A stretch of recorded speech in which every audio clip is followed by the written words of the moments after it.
Hello and welcome to Diabetes Connections in the News. I'm Stacey Sims, and these are the top diabetes stories and headlines of the past 7 days. If you're new, we go live on social media first, and then all sources linked up at diabetes-connections.com when this airs as a podcast. Looking to get organized? Check out my new guide with top tips to clear your diabetes clutter. Everything from how to start to where to donate what you don't need and how to keep it from taking over your entire house. Head over to our homepage to get organized.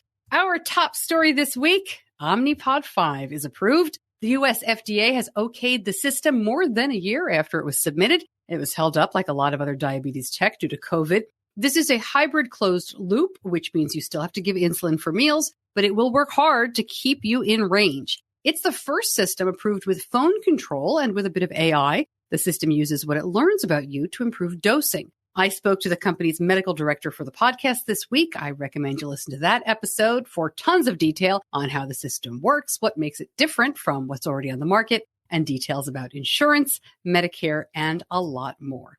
Medtronic is sending out a letter this week to everyone who received one of its new or replacement insulin pumps within the last 6 months. Now, this is to remind them to make sure they have saved their basal insulin rates on their devices. This is considered an urgent medical device correction notice. It was prompted by a series of injuries recently due to the use of pumps that had not been properly programmed. They came out of the box with no basal rates, which is normal, and for whatever reason, users did not know to enter them. Moving forward, Medtronic will look into making their pump menus more user-friendly and updating the educational materials that come with the box to be more clear. It is a good reminder that whatever pump you use, keep track of the programming. We take photos of my son's pump settings with his phone, and then we back up the photos periodically. Big ruling in favor of kids with diabetes and other disabilities. A federal court has ruled that New York City's Department of Education routinely denies students with diabetes access to field trips and bus transportation. 3 sets of parents of T1D kids and the American Diabetes Association sued the district after no care was provided for students on field trips, and that the policy of "will call 911" was insufficient for bus riders. The court has ordered the district to train bus drivers and attendants in the use of glucagon and will hire nurses to help on field trips. Now, look, a lot of states don't mandate nurses on field trips. You just need trained staff to go along. It can be teachers or assistants. But New York City mandates nurses, and that made it very difficult for them to follow their own rules. Worth noting, these parents did not seek monetary damage, but filed the suit with the hope of this policy change. For the second year in a row in 2021, more than 100,000 Americans died from diabetes. Now, the story, as reported, is that now Congress should overhaul diabetes care and prevention, promoting consumption of healthier foods, ensuring paid maternity leave, put taxes on sugary drinks, and expand access to affordable housing, among other things. But, and this is my opinion, they could also tackle the price of insulin and other diabetes medications and supplies. Now, that is mentioned in this report, but it's well down the list, and it isn't what most of the headlines picked up on. About 37 million Americans, or 11% of the population, have diabetes. 1 in 3 will develop it in their lifetime if these current trends continue. Another chance for teplizumab. The FDA says Provention Bio can resubmit its application for this therapy to delay type 1 diabetes. Now, the drug has been on hold since the agency questioned whether the planned commercial product was comparable to the product used in clinical trials. The resubmission should be ready to go in the first quarter, the company said. Teplizumab was granted a breakthrough therapy designation by the FDA, but then it was rejected last year.